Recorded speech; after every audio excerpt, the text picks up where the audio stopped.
नमस्कार साथियों। तो चलिए आज के दैनिक जागरण में क्या खास खबरें हैं उन्हें हम लोग एक एक करके देख लेते हैं। और याद रखिए दैनिक जागरण का राष्ट्रीय संस्करण है, तो इसमें आप लोगों को महत्वपूर्ण खबरें ही देखने को मिलेंगी। रामकाज के लिए पीएम ने धारण किया कठोर व्रत। अयोध्या में रामलला के विग्रह की प्राण प्रतिष्ठा के लिए शुरू किया 11 दिवसीय विशेष अनुष्ठान। ऑडियो संदेश जारी कर कहा कि गर्भगृह में उस पल हृदय के हर स्पंदन में मेरे साथ होंगे 140 करोड़ भारतीय। ईश्वर रूपी जनता आशीर्वाद देती है तो मुझ में होता है नई ऊर्जा का संचार। नमो ऐप पर मांगा लिखित आशीर्वाद प्रधानमंत्री मोदी साहब ने। अयोध्या में भव्य तैयारियां चल रही हैं ना राम लला के प्राण प्रतिष्ठा की, तो उसी की बातें हो रही है सब। प्राण प्रतिष्ठा समारोह में धार्मिक नहीं राजनीतिक है, ये कांग्रेस कर रही है। आपने देखा है कि कांग्रेस इसमें शामिल नहीं हो रही है। कांग्रेस को जो निमंत्रण मिला था उसे स्वीकार ही नहीं है कांग्रेस ने। और जो 4 मठाधीश हैं हमारे वो भी नहीं जा रहे हैं ना, तो अभी बड़े सवाल उठ रहे हैं इस पर। आप लोग क्या सोचते हैं इस पूरे मामले पर? आप लोग अपनी राय जरूर दीजिएगा। दुश्मन के विमान को पल भर में नष्ट करेगी नई आकाश मिसाइल। डीआरडीओ ने चांदीपुर में किया नई पीढ़ी की आकाश एनजी मिसाइल का सफल परीक्षण। रक्षा मंत्री डीआरडीओ और भारतीय वायुसेना की टीम को दी बधाई। देखिए अगर हम लोग डीआरडीओ की बात करें तो किसकी बात हो रही है? Defence research and development organisation की। इसकी स्थापना कब हुई थी? 1958 में। नई दिल्ली में इसका हेडक्वार्टर आपको देखने को मिल जाएगा। और आप देखिए जमीन से हवा में मार करने वाली आकाश एनजी मिसाइल की रेंज 40 से 80 किलोमीटर तक है। और इसमें खास तरह की dual pulse solid rocket motor का इस्तेमाल किया गया है जो इसकी स्पीड को बताता है। खास बात यह है कि इसे मोबाइल प्लेटफॉर्म से लॉन्च कर सकते हैं। 19 फीट लंबी यह मिसाइल अपने साथ 60 किलोमीटर वजन के हथियार ले जा सकती है। और हमारे पड़ोसी अगर चाइना पाकिस्तान जैसे हो तो हमें अपनी रक्षा पर ध्यान देना ही होता है। 6 महिला जजों की बर्खास्तगी पर सुप्रीम कोर्ट ने लिया संज्ञान। मध्य प्रदेश सरकार द्वारा 6 महिला सिविल जजों की सेवाओं को असंतोषजनक प्रदर्शन के आधार पर खत्म करने पर सुप्रीम कोर्ट ने शुक्रवार को संज्ञान लिया है। और साथ ही हाईकोर्ट के रजिस्ट्रार जनरल और बर्खास्त जजों को नोटिस जारी किया है। पूर्व जजों ने दलीलें रिकॉर्ड पर रखने को कहा है। देखिए अगर हम सुप्रीम कोर्ट की बात करें तो सर्वोच्च अदालत की बात हो रही है। संविधान के अनुच्छेद 124 के तहत इसकी स्थापना की बात की गई है। और आप सभी जानते हैं कि 28 जनवरी 1950 में इसकी स्थापना हुई थी। देखिए अगर मध्य प्रदेश की बात करें तो ये आपको हमारा प्यारा भारत दिखाई दे रहा है, ये बीच में आपको मध्य प्रदेश दिखाई दे रहा है। भोपाल इसकी राजधानी है। इसकी सीमा उत्तर प्रदेश, राजस्थान, गुजरात, महाराष्ट्र, छत्तीसगढ़ से लगती है, ये आप लोग याद रखिएगा। और विधानसभा में आप देखिए 230 सीटें हैं, राज्यसभा में 11 सीटें हैं, लोकसभा में 29 सीटें हैं।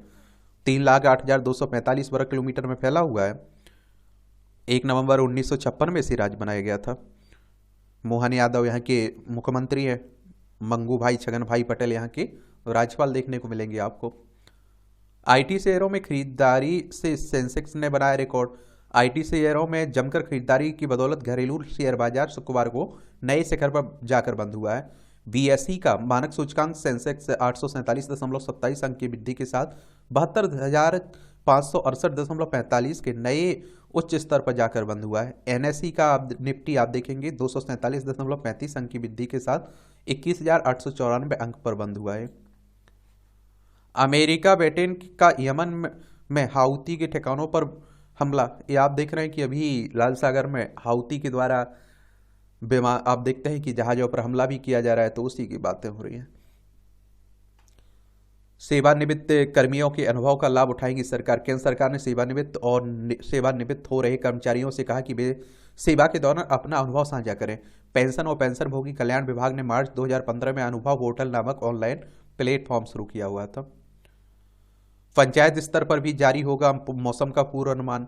भारत मौसम विज्ञान विभाग अब पंचायती स्तर पर भी मौसम का पूर्वानुमान जारी करेगा। अगले सप्ताह से शुरू होने वाला यह पूर्वानुमान विशेष रूप से छोटे किसानों के लिए खेती की बेहतर योजना बनाने में मददगार साबित होगा। ये संजय स्वाति और एनडी गुप्ता राज्यसभा सदस्य निर्वाचित हुए हैं, आप देखेंगे। और देखिए राज्यसभा सदस्यों की बात करें तो आप सभी जानते हैं कि अगर आपकी उम्र 30 साल है तो आप राज्यसभा का चुनाव लड़ सकते हैं। और राज्यसभा का सदस्य का चुनाव विधायकों के द्वारा होता है। 12 सदस्यों को राष्ट्रपति मनोनीत करते हैं। ये भी याद रखिएगा। ईवीएम पर जनता को आश्वस्त करने के लिए अभियान शुरू। चुनाव आयोग ने कहा है कि प्रत्येक लोग चुनाव के ऐलान के 3 महीने पहले ऐसे अभियान चलाने के हैं निर्देश। और आप लोगों को एक बात बता दूं कि देखिए, अगर हम लोग किसकी बात हो रही है, इलेक्ट्रॉनिक वोटिंग मशीन की बात हो रही है, और VVPAT voter verified paper audit trial की बात हो रही है। चुनाव आयोग की बात करें तो आप सभी जानते हैं कि इलेक्शन कमीशन ऑफ इंडिया, भारतीय निर्वाचन आयोग एक संवैधानिक संस्था है। संविधान के अनुच्छेद 324 के तहत इसकी स्थापना की बात की गई है। 25 जनवरी 1950 में स्थापना हुई थी। 25 जनवरी को मतदाता दिवस मनाते हैं। नई दिल्ली में सचिवालय देखने को मिलेगा। और सुकुमार सेन पहले मुख्य चुनाव आयुक्त थे। बंगाल की खाड़ी में 7.5 साल बाद मिला वायुसेना का लापता विमान। 2016 में एक मिशन के दौरान लापता हो गया था विमान। चेन्नई से पोर्ट ब्लेयर जा रहे विमान में 29 लोग थे सवार इसमें, और अनुसंधान पर निकले थे विज्ञानी। इसमें आप देखें, AUV 6000 मीटर गहराई तक जाने में सक्षम है। तिरंगे से हुई पहचान। और एक अन्य विज्ञानी ने कहा है कि शुरू में लगा कि मलबा जहाज का है, लेकिन करीब से जांच पर भारतीय वायुसेना ने के विमान पर बने तिरंगे को पहचान से सफलता मिली है। ये आपकी खबर है राष्ट्रीय राजधानी से जुड़ी हुई है।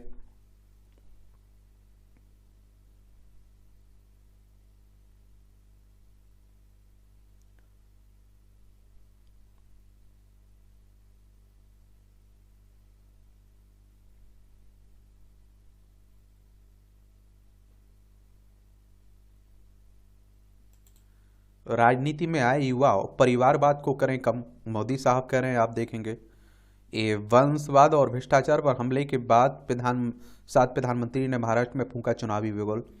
और देश के सबसे लंबे 22 किलोमीटर के सीवड़ी निहावा सेवा अटल सेतु का किया ना, ये आप देखिए लोकार्पण। तो उसी की बातें हो रही है।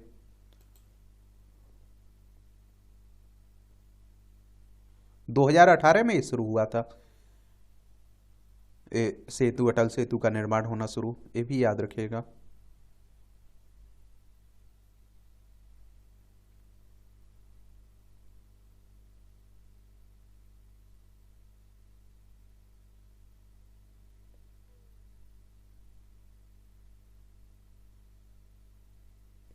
चुनावी आयुक्तों की नियुक्तियों के नए कानून पर रोक से सुप्रीम कोर्ट का इंकार। सुप्रीम कोर्ट ने शुक्रवार को उस नए कानून पर रोक लगाने से इंकार कर दिया जिसमें बिना प्रधान न्यायाधीश वाली समिति द्वारा मुख्य चुनाव आयुक्त और चुनाव आयुक्तों की नियुक्ति का प्रावधान है। जस्टिस संजीव खन्ना और दीपांकर दत्ता की पीठ हालांकि नए कानून को चुनौती देने वाली याचिकाओं पर सुनवाई को तैयार हो गई। केंद्र को नोटिस भी जारी किया गया है। और आप देखते हैं कि मुख्य चुनाव और आयुक्त और चुनाव आयुक्तों की नियुक्ति करेगी कौन, जिसमें प्रधानमंत्री होंगे, अध्यक्ष उसके उस समिति के, लोकसभा के में नेता प्रतिपक्ष होंगे, प्रधानमंत्री द्वारा नामित एक कैबिनेट मंत्री होगा। और विपक्ष ने इसका विरोध भी किया था। अब आप देखिए 3 सदस्य होंगे, एक तो प्रधानमंत्री अपनी पार्टी के हो गए, उनके मंत्री कोई कैबिनेट रहेगा वो भी उनके पार्टी का हो गया, और लोकसभा में विपक्ष का नेता रहेगा। बहुमत आप देखिए हमेशा सत्ता पक्ष के पास रहेगा। इसी का विरोध किया गया था।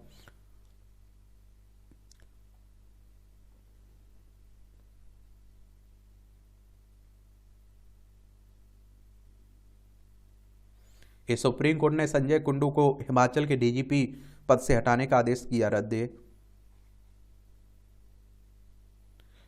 हिमाचल में लड़कियों की विवाह की न्यूनतम आयु 21 वर्ष करने का निर्णय।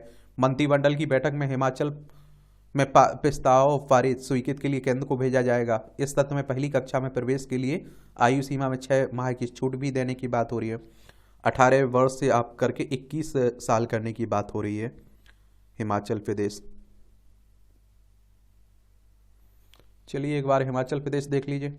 ये आप देखिए हिमाचल प्रदेश है, शिमला इसकी राजधानी आपको देखने को मिलेगी। अंतर्राष्ट्रीय सीमा इसकी चाइना से लगती है। राज्यों में लद्दाख हो गया, जम्मू कश्मीर, पंजाब, हरियाणा, उत्तर प्रदेश, उत्तराखंड से लगती है। और आप देखेंगे कि 25 जनवरी 1971 को इसे राज्य बनाया गया था। शिव प्रताप शुक्ल यहाँ के राज्यपाल हैं। मुख्यमंत्री सुखविंदर सिंह सुक्खू है। विधानसभा में 68 सीटें हैं, राज्यसभा में 3 सीटें हैं, लोकसभा में 4 सीटें हैं। 55,673 वर्ग किलोमीटर में फैला हुआ है, याद रखिएगा। PM आवास योजना में हर महीने मिलेंगे 2 लाख तक घर। केंद्रीय मंत्री हरदीप पुरी ने कहा है कि मोदी सरकार में शहरी विकास का हुआ है कायाकल्प। बोले PM आवास योजना के साथ ही PM स्वनिधि में भी तेज रफ्तार से हो रहा है काम। 10,000 बसों की खरीद के टेंडर जारी कर दिए गए पीएम इलेक्ट्रिक बस योजना के तहत। और आप देखेंगे कि 169 शहरों में पीपीपी मॉडल में इलेक्ट्रिक बसों का संचालन किया जाएगा। चलिए आप लोगों को पीएम आवास योजना के बारे में बता देता हूँ। इस तरह की योजनाओं के बारे में ज़रूर याद रखा करिएगा। और ये आप लोग देखिए, पीएम आवास योजना की बात कर लीजिए। इस तरह की योजनाएं रहती हैं, आप लोग आंसर राइटिंग करते हैं, निबंध लिख रहे हैं कहीं आप लोग, तो वहाँ इनका उपयोग कर सकते हैं, उल्लेख कर सकते हैं। आप लोग याद रखा करिएगा, आपका आंसर प्रभावी भी रहेगा। और ये आप देखेंगे कि आरंभ की गई थी 25 जून 2018 में प्रधानमंत्री आवास योजना, शहरी विकास मंत्रालय के अंडर में चलता है ये। अब आप देखिए राजनीति की बातें हो रही, गठबंधन की बैठक होनी है ना, इंडिया गठबंधन की, और सीटें बंटवारे को लेकर बातें हो रही हैं। 2024 में इसी साल आप देखेंगे लोकसभा के चुनाव हैं। अब देखेंगे रिजल्ट ही बताएंगे कि गठबंधन कितना सफल रहता है। डॉर्मेट्री, निषाद राज और भोजनालय माता सबरी के नाम, ये आप देख लीजिए, पढ़ सकते हैं, पढ़ना हुआ हो तो। अभी तो आप देखते हैं कि अयोध्या पर ही सब कुछ लिखा जा रहा है इस पेज में, क्योंकि अब भव्य तैयारियां चल रही हैं।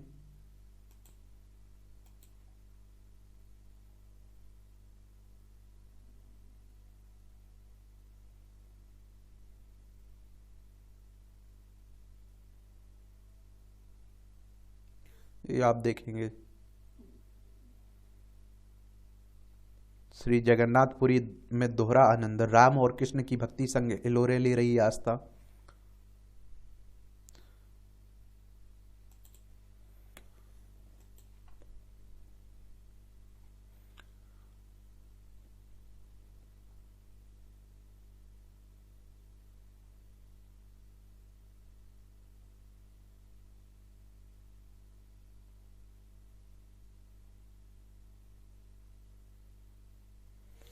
अप्रतिम नैसर्गिक सौंदर्य और रोमांच से भेंट कराते भारत के ये द्वीप आप देखेंगे।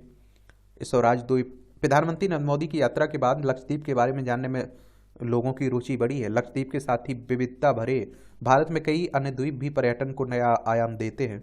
हर एक की अपनी विशेषता, अप्रतिम प्राकृतिक सौंदर्य और रोमांचक खेल खेल इन्हें पर्यटन के नक्शे पर अलग प्रदान करता है। तो देखिए स्वराज, अगर हम लोग द्वीप की बात करें जहाँ दिखती है प्रकृति की अनुपम छवि, अंडमान निकोबार के स्वराज द्वीप को पहले हेवलॉक द्वीप कहा जाता था। यह मूंगे की चट्टानों यानी कि कोरल रीफ की बात निराली है। अर्धचंद्रा का समुद्री किनारे पर समय कब बीत जाता है पता ही नहीं चलता है। यहाँ के लेगून समुद्री किनारों पर बने उथले जल क्षेत्र मन मोहित हैं। जेट स्कीइंग रोमांच का पोर्ट भरती है। अक्टूबर से फरवरी के बीच का समय उपयुक्त है। होटल रेस्तरां थे। पहुंचने के लिए विमान सेवा अंडमान निकोबार की 20 सावरकर एयरपोर्ट से मिलती है। जलमार्ग से पोर्ट के लिए विलियर 75 किलोमीटर दूर है। पंबन द्वीप, समुद्र के किनारे आध्यात्मिक अनुभव। रामेश्वरम धाम जाए तो पंबन द्वीप जाना ना भूलें। विस्तारित रेतीले समुद्र तट के किनारे बैठने के साथ आप वहां बने पुल पर जब यात्रा करेंगे तो अलग ही अनुभव होगा। नौका से भी यात्रा की जा सकती है। साथ में रामेश्वरम मंदिर के नमन के साथ धनुष कौड़ी भी जा सकते हैं। यहाँ भारत के पूर्व राष्ट्रपति एपीजे अब्दुल कलाम का पैतृक निवास भी है। दीव गुजरात से सटा संसार। दक्षिण से पश्चिम की ओर चलें तो गुजरात के पास दीव है। औपनिवेशिक काल की स्थापत्य कला की याद दिलाते किले, चर्च और पुराने बंगले प्रमुख आकर्षक हैं। द्वीप आप देखेंगे संग्रहालय भी देख सकते हैं। यहाँ पुर्तगाल व्यंजनों की महक आज भी बिखरी रहती है। चूना पत्थर वाली चट्टानों के बीच से सूर्योदय सूर्यास्त ना भूलने वाला अनुभव है। यात्रा अक्टूबर से फरवरी तक की जाए तो बेहतर है। नगोआ बीच पर वाटर स्पोर्ट्स का मजा ले सकते हैं। रहने खाने के लिए होटल और भोजनालय है। निकटतम हवाई अड्डा द्वीप है, जबकि मुंबई से भी यहाँ के लिए उड़ानें हैं। सूरत हवाई अड्डा करीब 188 किलोमीटर दूर है। दीवर द्वीप नदी पर मनमोहक पंच द्वीपों का समूह है। कदमत सुंदर बीच व कांच की वाली नाव यहाँ। मजुली विश्व का सबसे बड़ा नदी द्वीप है ना, विशाल ब्रह्मपुत्र नदी पर स्थित मजुली द्वीप को विश्व का सबसे बड़ा द्वीप की उपाधि हासिल है। तो वहीं की बात हो रही। ओम ब्रिज गोकर्ण में रचा बसा प्राकृतिक उपहार है। गोवा से आगे और कर्नाटक के गोकर्ण शहर में स्थित है। जा सकते हैं आप लोग। पर्यटन क्षेत्र हमारी अर्थव्यवस्था में एक बड़ा योगदान भी देता है, याद रखिएगा। अब आप देखिए, संपादकीय पाठ है, ये आपको प्रीलिम्स में, मुख्य परीक्षा में, इंटरव्यू में हर जगह मदद पहुंचाते हैं, एक सामान्य जानकारी मिलती है। अब राहुल गांधी ने भारत जोड़ो यात्रा निकाली थी, एक और यात्रा निकाले हैं। कायदे से INDI के घटकों को राहुल की नई यात्रा से उत्साहित होना चाहिए, लेकिन अब बारातियों जैसा व्यवहार उन्हें आहत कर रहा है।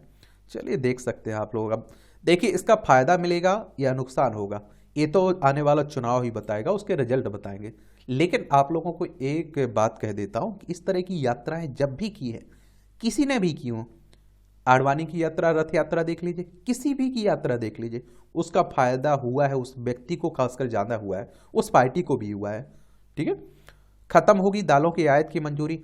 यदि भारत को कनाडा, ऑस्ट्रेलिया, म्यांमार, मोजाम्बिक और तंजानिया जैसे देशों से दाल का आयात करना पड़ता है, तो इसके लिए देश के किसान नहीं बल्कि हरित क्रांति की एकांगी नीतियां जिम्मेदार है। मोदी सरकार के प्रयासों से भारत चना मूंग के मामले में आत्मनिर्भर बन चुका है।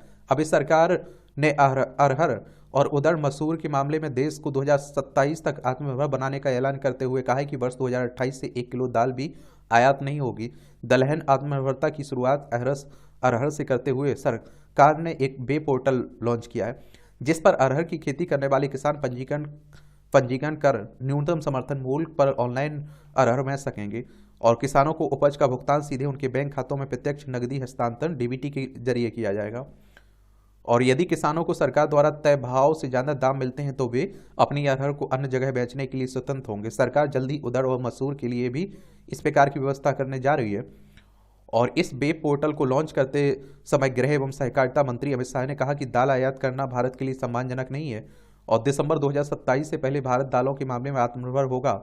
जनवरी 2028 से भारत 1 किलो भी दाल भी आयात नहीं करेगा। समर्थन मूल्य पर दालों की सरकारी खरीद ना होने के कारण किसानों को अपनी उपज औने पौने दामों पर बेचने के लिए मजबूर होना पड़ता है और इससे किसान दलहनी फसलों के बजाय उन फसलों की खेती करने लगे जिनकी सुनिश्चित सरकारी खरीद की गारंटी है, जैसे गेहूं, धान। इसका एक नुकसान यह भी है कि कई देश भारत में दालों की मांग को ध्यान में रखकर अपने यहाँ दलहन की निर्यात आधारित खेती करने लगे हैं, जैसे कनाडा के सस्केचवान प्रांत में भारतीय मांग को ध्यान में रखकर पीली मटर की खेती की जाती है। 2014 में प्रधानमंत्री नरेंद्र मोदी के आने के ने दलहन के घरेलू उत्पादन को बढ़ाने हेतु सुझाव देने के लिए अरविंद सुब्रमण्यम की अध्यक्षता में एक समिति का गठन किया। समिति की सिफारिश को मानते हुए सरकार ने न केवल दलहन के समर्थन मूल्य में बढ़ोतरी की बल्कि दालों की सरकारी खरीद के नेटवर्क का विस्तार भी किया। 2014-15 में अरहर का MSP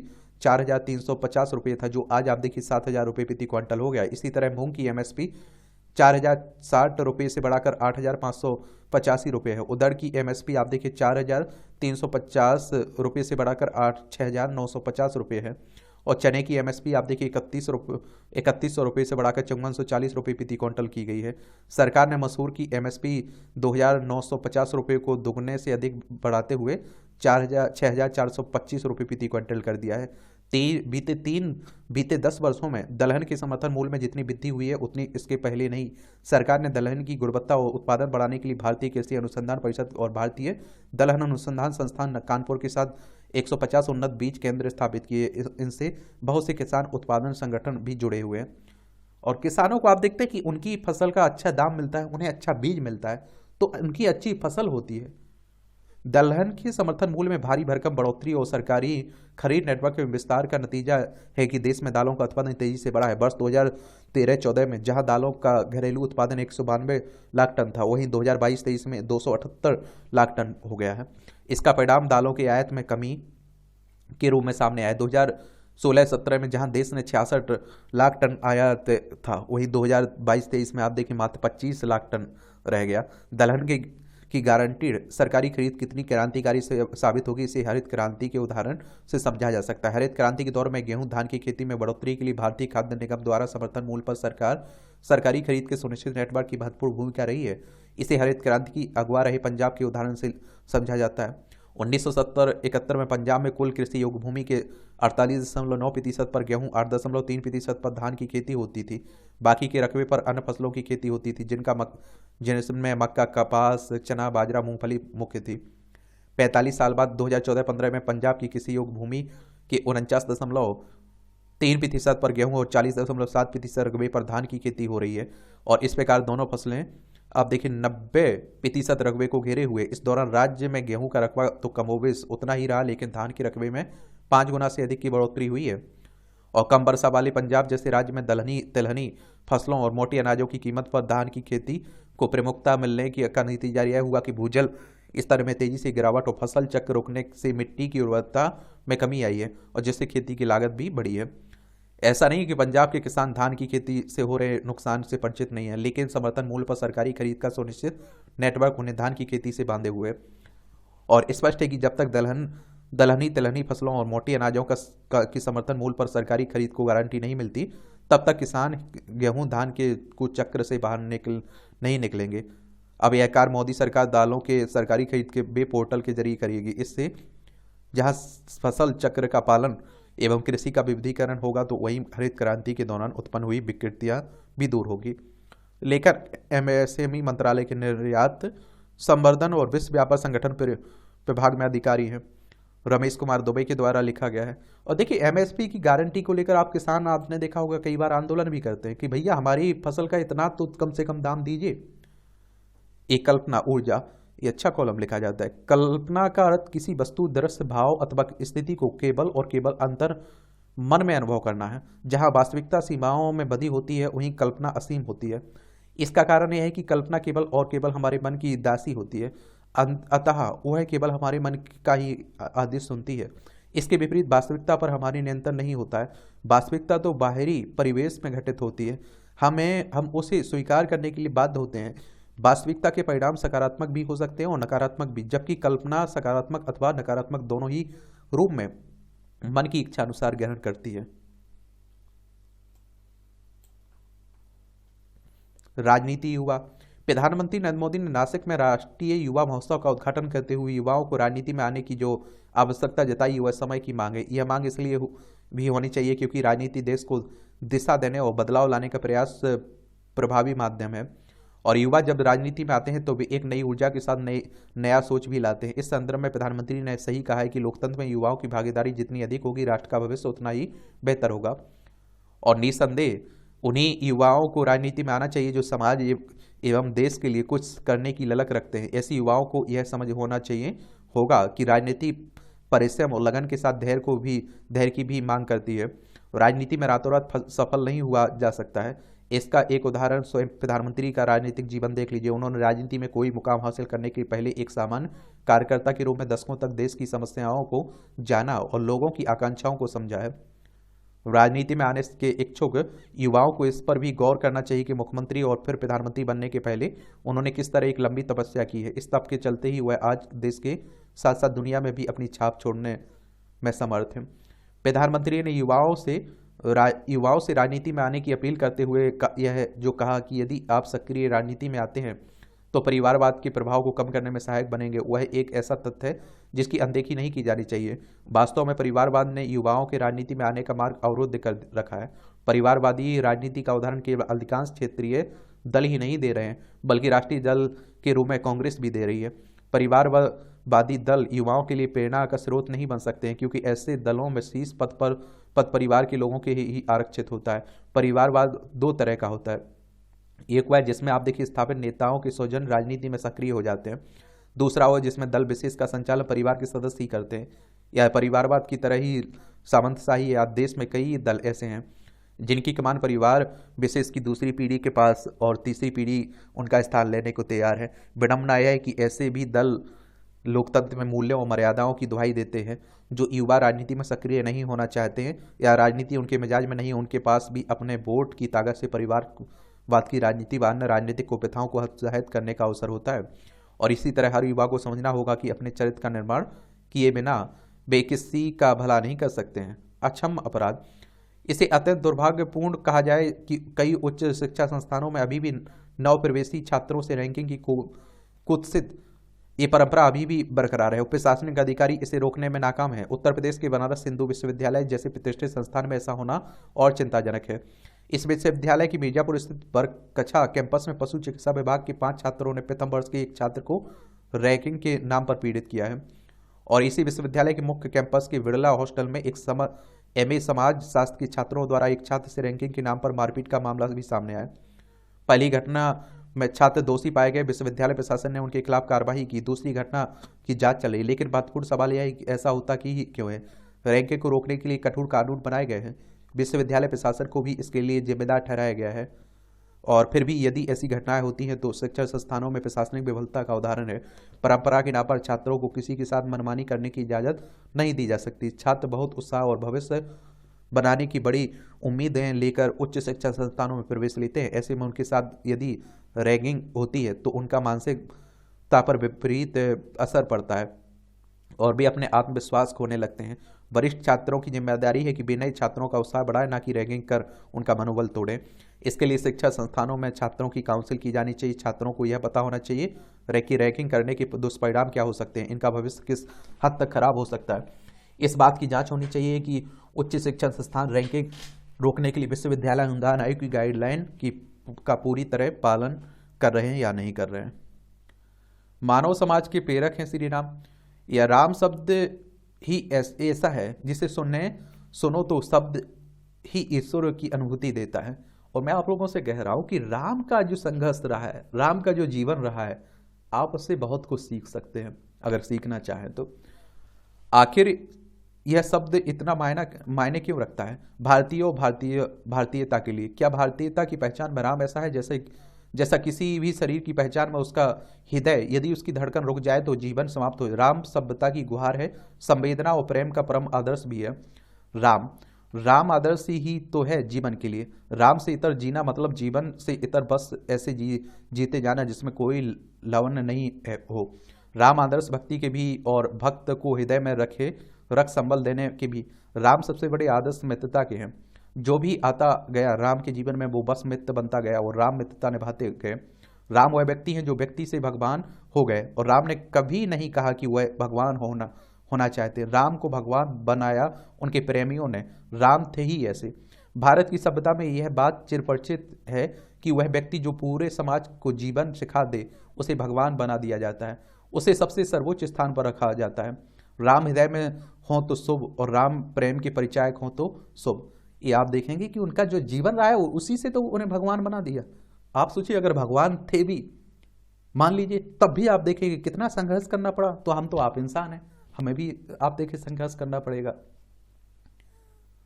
राम केवल समाज ही नहीं संतों को भी प्रेरणा है। राम को केवल लिखा ही नहीं गया है कि वे संतों ने गया कि वे हैं संतों ने। तुलसी ने तो सब कुछ ही राम पर छोड़ रखा है। जिस पर भी राम की कृपा होगी उसी पर बाकी सबकी भी कृपा होगी। ऐसा तब होगा जब हृदय में कोई कपट या दम्भ नहीं होगा, क्योंकि उसके हृदय में तो राम बसते हैं। आगे के दोहे में तुलसी ने यह भी कहा है कि होगा तो वही जो राम ने रचा है। व्यर्थ तक तर्क करके भी क्या लाभ, जो राम को जपता है वह सुख धाम तक पहुंच जाता है।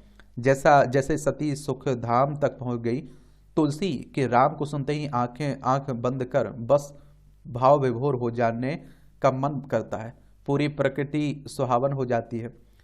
कबीर के राम को सुनते ही एक थपकी सी लगती है, जैसे आप देखिए जैसे किसी ने नींद से जगा दिया हो, खुमारी से उठा दिया हो, और जिस सपने में तुम हो वो बस सपना है। राम तो यही है, देखो कितने निकट, हृदय में एकदम आत्मस्थ, और तुम जग में राम को तलाश रहे हो। 3 राम को तो पूरी दुनिया गा रही है। एक वह जो दशरथ के बेटे हैं, एक वह जो घट घट में बैठा है, और एक राम वह जो तीनों लोगों से परे है, उसे कोई नहीं जानता। कबीर के इस राम को किसी भी रूप में व्याख्यात नहीं किया जा सकता। कबीर के ये राम विचार और बुद्धि से परे के राम है। यहाँ कबीर के राम की ब्रह्मा हो जाते हैं और आदि और अनंत हो जाते हैं। वह दुनिया में नहीं मिलते, वह इन आंखों से दिखने पर भीतर भी नहीं दिखते।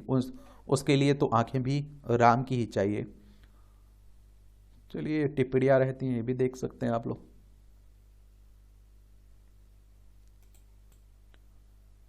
ग्रामीण पर्यटन से आर्थिकी को बल।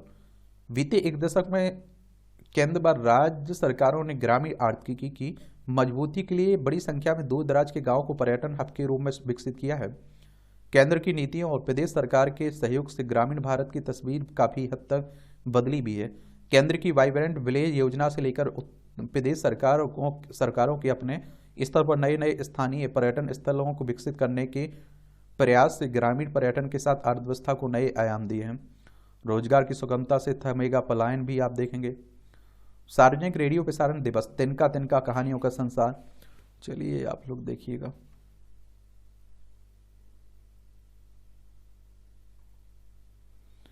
महागठबंधन में नाउम्मीद कोई भी नहीं। सांस्कृतिक आध्यात्मिक विरासत, श्री राम मानव समाज की सांस्कृतिक आध्यात्मिक विरासत है। यह स्थिरता, संतुलन और शांति, सत्य, पवित्रता, करुणा एवं न्याय के प्रतीक है। उनमें आदर्श मानव के निमित्त सभी गुण विद्यमान हैं। 1 अप्रैल से शेयर ट्रेडिंग अकाउंट ब्लॉक करने की सुविधा भी हो रही है।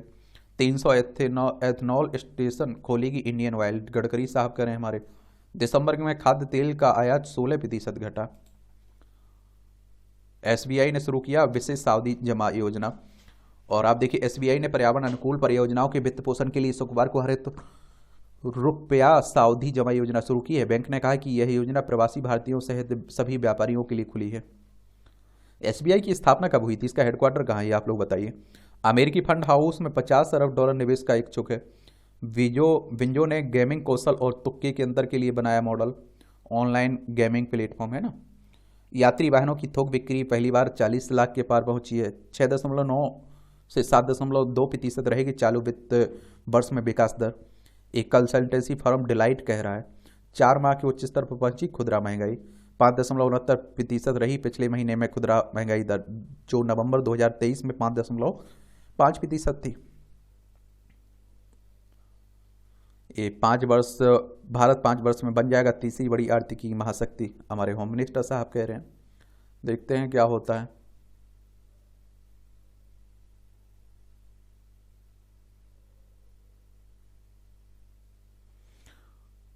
टैंक, हथियार व टेंट नहीं ढूंढ पाएंगे दुश्मन। रक्षा पीएसयू टीसीएल की उत्पादन इकाई ओईएफ हजरतपुर ने बनाया मल्टी स्पेक्ट्रल छलावरण जाल।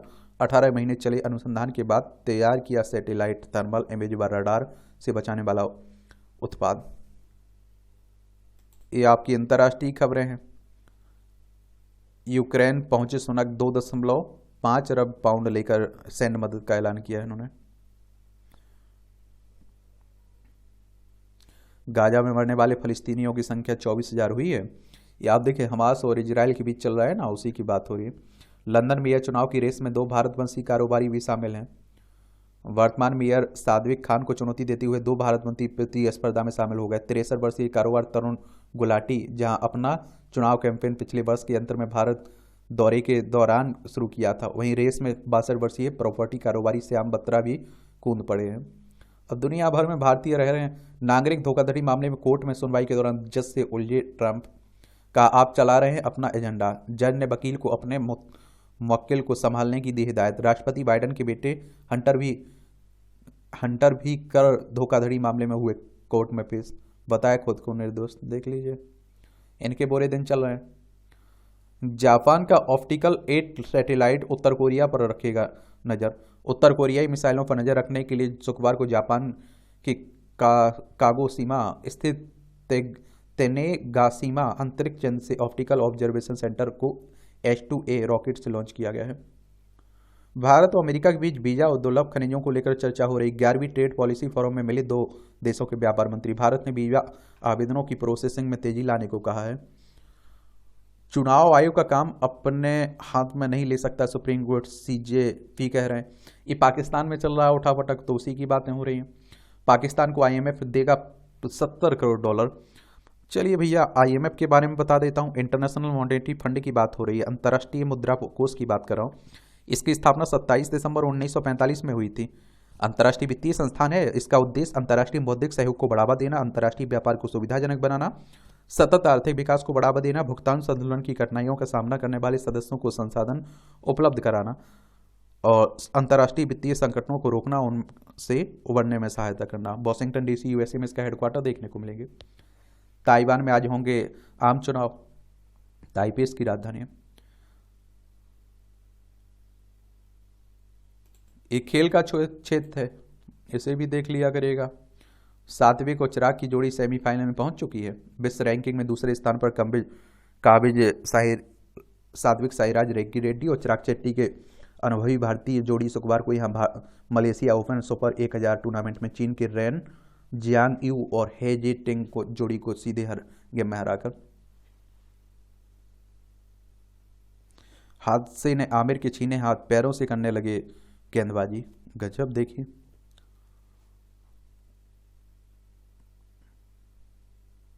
मार्गेट कोर्ट से आगे निकल सकते हैं नोवाक, सानिया मिर्जा कह रही हैं। आज फाइनल में भिड़ेगी चेन्नई क्वींस और गन्स और गुजरात जायंट्स।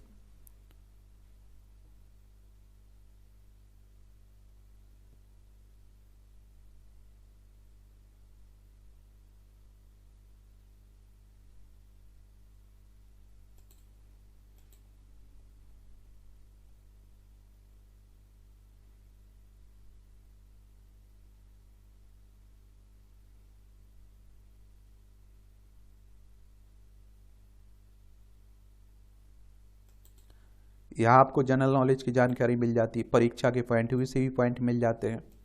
संयुक्त राष्ट्र में प्रस्तुत की गई 9000 विज्ञानियों की याचिका। यूनाइटेड नेशंस की बात हो रही है, जिसकी स्थापना 24 अक्टूबर 1945 में हुई थी। न्यूयॉर्क यूएसए में उसका हेडक्वार्टर देखने को मिलेगा। 1958 में आज ही के दिन शांति कार्यकर्ता लिनस पॉलिंग ने 9000 विज्ञानियों की याचिका संयुक्त राष्ट्र में प्रस्तुत की थी, जिसमें परमाणु बमों के परीक्षण को रोकने के लिए कहा गया था। पॉलिंग ने अपनी पत्नी के साथ मिलकर याचिका के लिए 43 देशों के विज्ञानियों से हस्ताक्षर एकत्रित किए थे। अमेरिका में पहली बार किया गया सार्वजनिक रेडियो का प्रसारण 1910 में आज ही न्यूयॉर्क में ली डे फॉरेस्ट के नेतृत्व में दुनिया का पहला सार्वजनिक रेडियो प्रसारण शुरू हुआ था। मेट्रोपॉलिटन ओपेरा हाउस ने उस समय के कुछ सबसे प्रसिद्ध ओपेरा गायकों का लाइव ओपेरा प्रसारण किया था। इसे 20 किलोमीटर दूर समुद्र में मौजूद जहाज पर भी सुना जा सकता था। अंतरिक्ष में जाने वाले पहले बने भारतीय राकेश शर्मा का जन्म 1949 में आज ही पटियाला में हुआ था। बचपन में ही आप देखिए मन में आसमान में उड़ने की तमन्ना जाग गई। 1970 में पायलट के रूप में भारतीय वायु सेना में नियुक्त हुए। 1971 में भारत पाक युद्ध में भूमिका निभाई। 1982 में भारत इसरो और सोवियत संघ इंटरकॉस्मॉस के संयुक्त अंतरिक्ष मिशन के लिए चयनित हुए। 3 अप्रैल 1984 को रॉकेट सोयूज T-11 में अंतरिक्ष में पहुंचने वाली पहली भारतीय बनकर इतिहास रच दिया, जिन्होंने अंतरिक्ष में 7 दिन 21 घंटे और 40 मिनट से अधिक समय बिताया। कृत्रिम प्रकाश हवा व पानी से तैयार होगी किस्में। फसल तैयार होने में लगभग आप देखिए 10 से 15 वर्ष अब लगेंगे, 3 से 5 वर्ष। और देश में पहली बार किसी विश्वविद्यालय में इस तरह की लैब स्थापित की गई है। 5 से 6 बार वर्ष में उगाई जा सकेगी स्पीड ब्रीडिंग लैब में फसलें। 8 कंट्रोल चैम्बरों में 40,000 पौधों पर किया जा सकेगा शोध। वर्तमान में ऐसे करते हैं किस्म तैयार। डॉक्टर प्रवीण चुनेजा ने बताया कि अभी तक जब हम किस्म तैयार करते हैं तो पहले 6 से 7 वर्ष तो डेवलपमेंट टाइप होता है, फिर आप देखिए अलग अलग किस्मों से क्रॉस करते हैं, फिर अलग अलग जनरेशन लेफ्ट लाइन तैयार करते हैं और फिर टेस्टिंग करते हैं। पहले विश्वविद्यालय स्तर, फिर आप देखिए छोटे किसान, फिर बड़े किसान और फिर आखिर में राष्ट्रीय स्तर पर टेस्टिंग होती है। इस टेस्टिंग के दौरान जो भी किस्म या लाइन सबसे बेहतर होती है आगे जाकर उसे एक किस्म के तौर पर रिलीज करते हैं। इसमें 10 से 15 वर्ष समय लग जाता है। लैब में गेहूँ को दिसंबर में दिया, अक्टूबर नवंबर वाला मौसम। वाईफाई से भी तेज होगी लाईफाई कराया पेटेंट। नई आ रही टेक्नोलॉजियाँ। आईआईटी कानपुर में ग्रीन हाइड्रोजन निर्माण के सस्ते तरीके की खोज प्रसिद्ध अंतर्राष्ट्रीय विज्ञान पत्रिका में नेचर में आप देखते हैं प्रकाशित हुआ। HEA का प्रयोग पानी में मौजूद ऑक्सीजन व हाइड्रोजन के अणुओं को अलग करने की बात हो रही है। धम्म शरण गच्छामी थाईलैंड के समुद्र प्रकारण प्रांत में वाट अशोकरम बौद्ध मंदिर की एरियल व्यू देख लीजिए। जीका वायरस से बचपन में होने वाले कैंसर का उपचार संभव, अनुसंधान कह रहे हैं। महिला ने जीती सबसे बदसूरत लान प्रतियोगिता। कैनबरा ऑस्ट्रेलिया की बात हो रही है।